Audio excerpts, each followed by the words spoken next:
শৈক্ষিক দিশ সেইটো আমি সুস্থভাৱে পৰিচালনা কৰিছোঁ।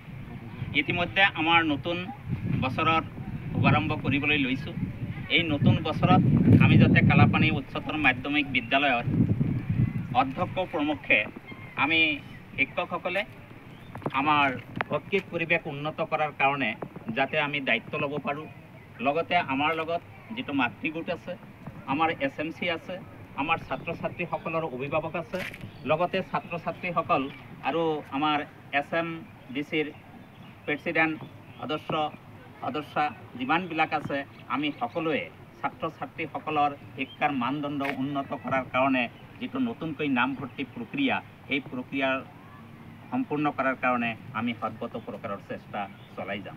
লগতে যিবিলাক ছাত্ৰ ছাত্ৰী আমাৰ ড্ৰপ আউট লিষ্টত আছে, তেখেতসকলকো আমি এই শৈক্ষিক দিশত আগুৱাই অনাৰ কাৰণে আমি প্ৰতিটো ঘৰে ঘৰে গৈ সেই ছাত্ৰ ছাত্ৰীসকলৰ অভিভাৱকৰ